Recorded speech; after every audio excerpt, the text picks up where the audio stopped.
Assalamualaikum warahmatullahi wabarakatuh, anak-anak pelajar yang disayangi. Okey, bertemu kita pada hari ini. Okey, Ustazah nak ajar awak pelajaran Jawi yang bertajuk kata pinjaman bahasa asing, iaitu bahasa Arab. Okey, kata pinjaman bahasa Arab terbahagi kepada dua. Yang pertama, istilah agama. Apa itu istilah agama? Okey, yang berkaitan dengan aktiviti keagamaan. Itu namanya istilah agama. Okey, yang kedua, kata umum, iaitu kata umum digunakan dalam aktiviti kehidupan. Okey, seterusnya tengok nombor 1, kata pinjaman bahasa Arab dalam kategori istilah keagamaan. Okey, yang pertama, kata pinjaman bahasa Arab yang tergolong sebagai istilah keagamaan atau yang berkaitan dengan aktiviti agama Islam dikekalkan ejaan asalnya. Mana-mana perkataan pinjaman bahasa Arab yang tergolong dalam istilah keagamaan, okey, perkataan tu dikekalkan ejaan asal. Okey, tengok ciri-ciri penulisan Jawi pada kata pinjaman bahasa Arab dalam kategori istilah keagamaan ialah, okey, tengok yang A, huruf hamzah di akhir kata hendaklah ditulis sejajar. Okey, tengok contoh dia. Wudu, doa, imla, isya, qada, ulama, istinja, juzuk. Okey, kalau kita perhatikan semua perkataan ni ada huruf hamzah kan dekat akhir dia kan. Okey, hamzah ni semua hendaklah ditulis secara sejajar. Sebab apa? Sebab dia ialah pinjaman bahasa Arab. Okey, dia tidak ditulis 3/4 ke, ataupun di atas huruf alif ke, di bawah huruf alif ke, tetapi dia tulis secara sejajar. B pula, huruf ta marbutah hendaklah dikekalkan seperti ejaan asal. Contoh dia, qiblat, zakat, solat, rakaat, kiamat, Kaabah, Mekah, Madinah. Okey, cuba awak tengok huruf yang terakhir itu, iaitu ada ta marbutah. Okey, ta marbutah tu, okey, bila kita tulis dia ikut ejaan asalnya, iaitu huruf ta bulat yang akhir tu itu namanya ta marbutah. Okey, seterusnya yang C pula, istilah agama yang dikekalkan menurut ejaan asalnya. Okey, istilah agama yang ikut pada ejaan asalnya. Okey, contoh dia apa dekat sini? Okey, contoh dia tayamum, tayamum, tahajud, halal, fardu, Rasulullah, Al-Quran, hadis, amil. Itu semua ialah perkataan yang berkaitan dengan istilah agama. Jadi bila dijawikan dia, kita ikut ejaan asalnya. Okey. Okey, D pula. D ialah kata pinjaman bahasa Arab yang bermula dengan alif lam ta'rif, sama ada alif lam syamsiah atau alif lam qamariyah, hendaklah dikekalkan ejaan Arabnya. Tanda sempang tidak perlu digunakan. Maknanya dalam bumi ada tanda sempang, tapi bila kita jawikan sempang tu tidak perlu ditulis. Okey, contoh perkataan yang menggunakan alif lam ta'rif dengan iaitu alif lam qamariyah dengan alif lam syamsiah ni biasanya untuk nama surah atau asmaul husna, kan ada kata-kata kan, nama-nama Allah tu kan, yang ada Ar-Rahman, Ar-Rahim, Al-Qamar, Al-Qudus. Maknanya mana-mana perkataan pinjaman bahasa Arab yang ada start dengan alif lam, baik alif lam qamariyah atau alif lam syamsiah, Okey, kita terus je tulis perkataan tu tanpa tanda sempang, tapi bila eja ni kena letak tanda sempang. Okey. Okey, I pula. Kata dasar yang berakhir dengan alif maksurah hendaklah dikekalkan ejaan seperti bahasa asal. Apa tu alif maksurah? Alif maksurah tu awak cuba tengok eja Musa, mim waw sin ada macam ya tak ada titik tu. Ya tak ada titik lah namanya alif maksurah. Tengok contoh eja Musa, mim waw sin alif maksurah. Fatwa, fa ta waw alif maksurah. Syura, shin waw ra alif maksurah. Itu maknanya dieja ikut ejaan asalnya. Okey, seterusnya nombor 2, kata pinjaman bahasa Arab kategori kata umum. Tadi kita belajar istilah agama, yang ni kata umum pula. Kata pinjaman bahasa Arab dalam kategori kata umum ditulis mengikut bunyi Melayu. Kaedah penulisan kata pinjaman bahasa Arab dalam kategori kata umum ialah A. Kata umum ditulis mengikut sebutan orang Melayu. Contoh kata ejaan asal dia sabun. Tapi orang Melayu kita pun sebut sabun. Jadi kita tukarkan huruf sad tu pada huruf sin. Sebab nak bunyikan bunyi orang Melayu. Eja Melayu. Yang kedua, kertas. Qaf ra ta sin, kertas. Tapi kita tak sebut kertas, kita sebut kertas. Jadi kita tukarkan qaf jadi kaf, ra, ta tu pada huruf ta. Ta sin, tas, kertas. Okey, istilah. Itu ejaan asalnya. Tapi bila dimelayukan alif ya sin istayati lam ha la, istilah. Okey, seterusnya zahir. Zahir ejaan Melayunya ialah lahir. Jadi ejaan lahir lam alif la ha ya rahir, lahir. Okey, bila perkataan asal ta marbutah yang digunakan sebagai kata umum. Okey, tengok nombor 1. Kata yang asalnya dieja mengikut ta marbutah tetapi disebut oleh orang Melayu sebagai ha, maka dieja ha. Maknanya bila asal perkataannya ta marbutah tapi orang Melayu kita sebut bunyi ha. Jadi kita tulis ha, tukar kepada huruf ha. Ha tu ha bulat. Okey. Contoh jemaah.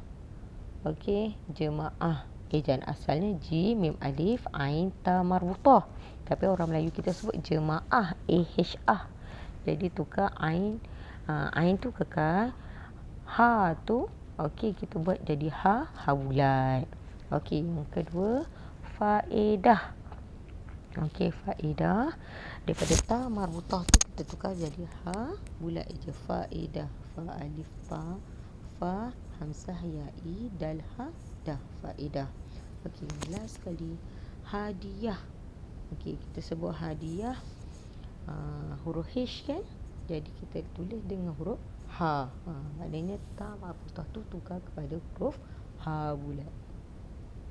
Okey, yang kedua, kata yang asalnya dieja menggunakan ta marbutah tetapi disebut oleh orang Melayu dengan bunyi tak, maka dieja dengan ta maftuhah. Okey, contoh perkataan dia sahabat.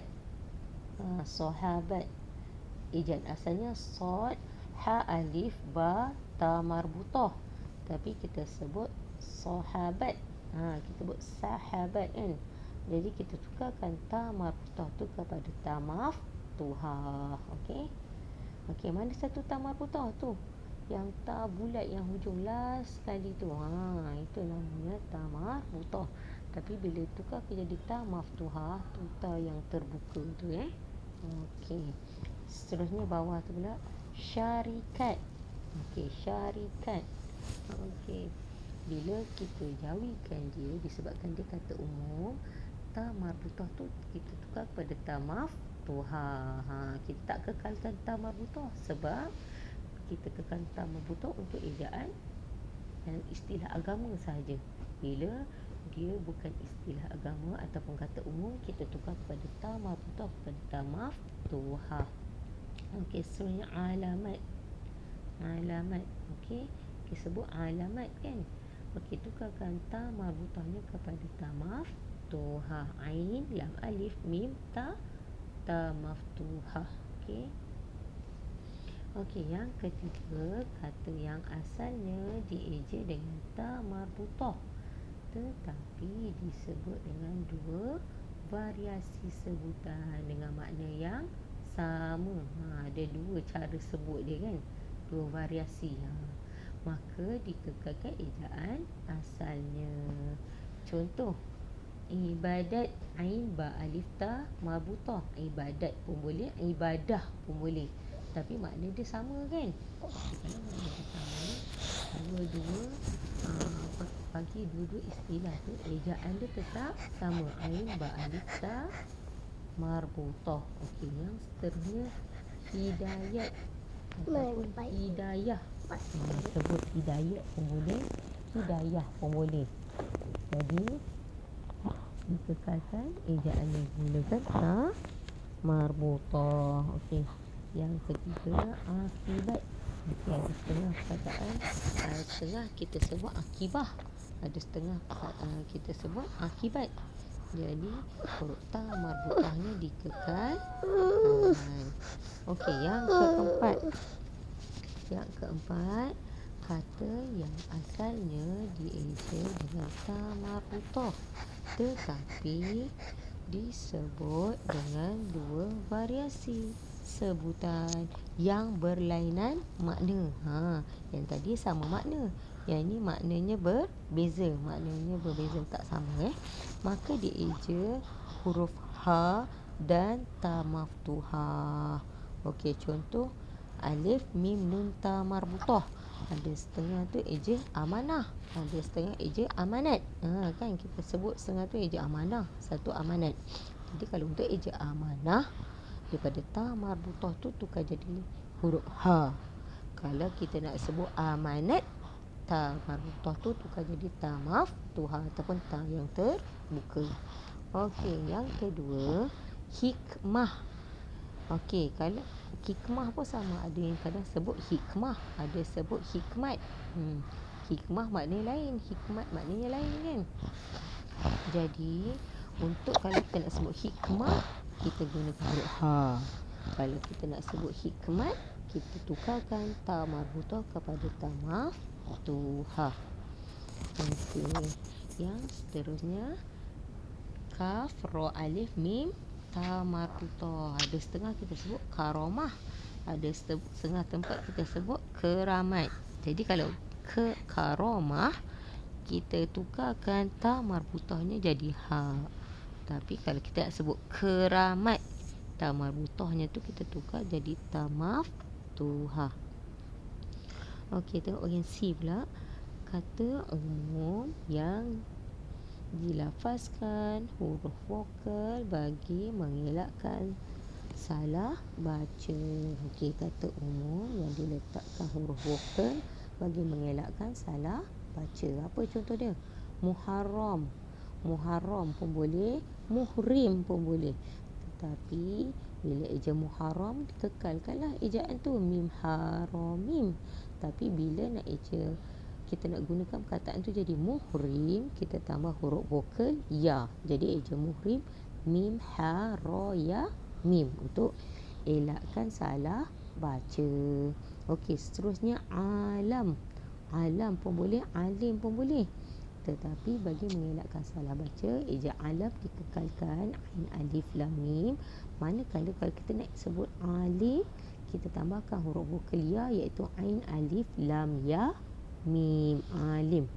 Okey, yang ketiga salju, salji. Salju pun boleh, salji pun boleh. Okey, tapi kalau untuk salji, okey, salam ji ya, letak ya untuk salji. Tapi kalau nak kita buat ayat untuk salju, kita tambahkan ke waw, salam ji waw. Itu je nak bezakan dia kan, untuk mengelakkan salah baca. Okey, aktiviti yang Ustazah nak bagi kat awak hari ni senang je. Mula-mula awak baca petikan ni, Ramadan bulan yang mulia. Dah baca petikan ni? Okey, seterusnya awak jawab semua soalan ni. Nombor 1 hingga 4 sahaja. Nombor 5 tak perlu buat. Okey, tengok soalan pertama. Apakah maksud puasa? Nanti cari balik dalam petikan tu apa maksud puasa. Yang kedua, di manakah termaktubnya dalil yang mewajibkan puasa. Nanti cari dalilnya pada petikan tu. Yang ketiga, nyatakan kesan puasa dalam kehidupan manusia. Cari kesan dia. Dan yang terakhir, yang keempat, apakah ibadat yang boleh digandakan semasa bulan puasa.